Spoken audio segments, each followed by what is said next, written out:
while I was sitting in the cell, I was just thinking how, this is going to define me in some type of way, either good or bad. 3 in the morning, the pancake house. Come on. 4 in the morning, we'll be rolling to my house. What? 5 in the morning, the lights go out.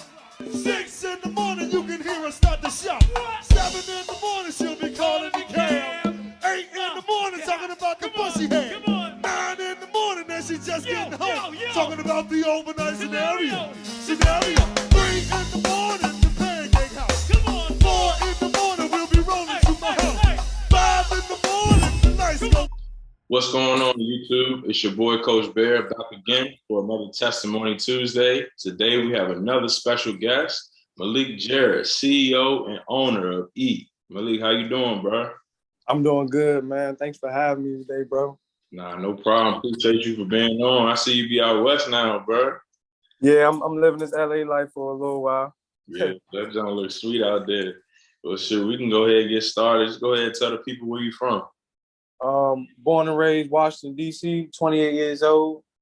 Specifically in Washington, D.C., I spent my time, I probably lived everywhere all around, but I grew up around Edgewood and the Minnesota Avenue area mostly. I went to Bannock in 9th, 10th grade, then I transferred to Kennedy Tech, played football, did all that, then went to school.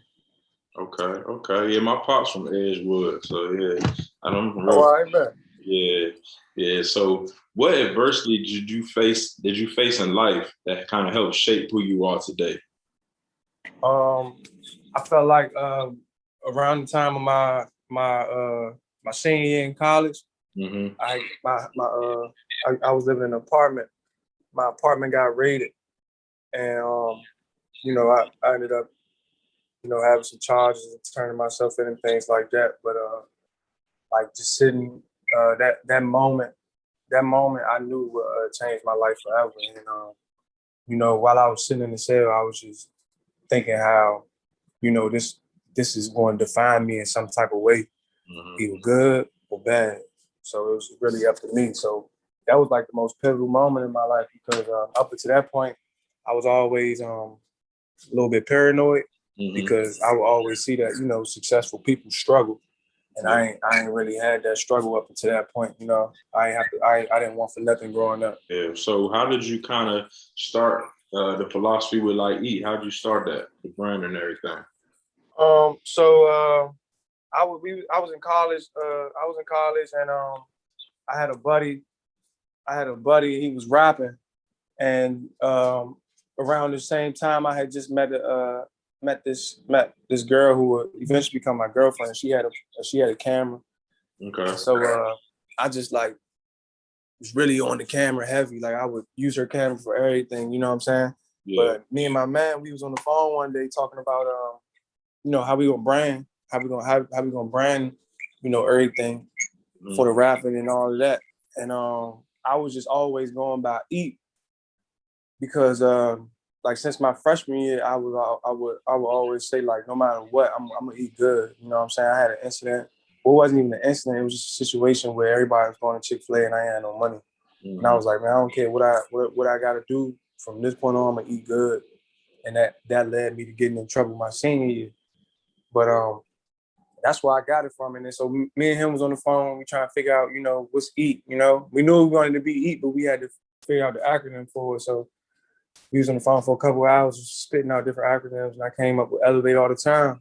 So it started there, and it's just like some photography type stuff. But now it's like, but then it just, now it changes it transitioned over to the clothes too. Yeah, I be seeing everybody with an Ep shirt on. Everybody got something on. And I appreciate what you do in the community too, bro. For real. Yeah, we just do our part, bro. Thank you. Yeah, no problem. So what advice would you give somebody who's aspiring to be, a clothing brand person, entrepreneur, whatever? I'll let them know it's hard, but it's fair. And it's hard, but it's fair. And your dreams don't give a damn about your feelings. So yeah, in those times when it's hard, you just gotta remember that, keep going, because it's all on you. It's not one of those jobs you could just slack off and still get your check. Yeah, I feel that. Was there anything you want to leave the people before we end? They don't eat you down the street. I want everybody to take very, I want everybody to be able to take mental evaluations, you know what I'm saying? And a lot of us might not know how. A lot of the ways we grew up, I'm realizing with myself, just like on a real person type level outside of like entrepreneurship and everything, I realized that I was raised well, but it's certain things that I learned growing up, even though it helped me, as far as raising me, that I have to reprogram in my adult life, you know what I'm saying? And we got to be able to identify those things, especially in the Black community. Coming from where I'm from, it's a lot of suppressed traumas, a lot of, different variables, that kind of hold us back. But they start with, mental health. So if I don't, leave anybody with anything today, it's just, make sure you're doing your mental health evaluations. If you don't know how, go see a therapist, you know what I'm saying? Just talk to somebody and make sure you're making an impact in somebody else's life. Yeah, that's fact. I just was talking about the power of the mind too the other day, bro. That's fact. Sure. I've been on it. I've been on that this morning, watching all these crazy interviews, man. Yeah. I posted on my page today, and Mike Tyson was basically talking about like, man, your mind is your enemy, and you have to train your mind. You know what I'm saying?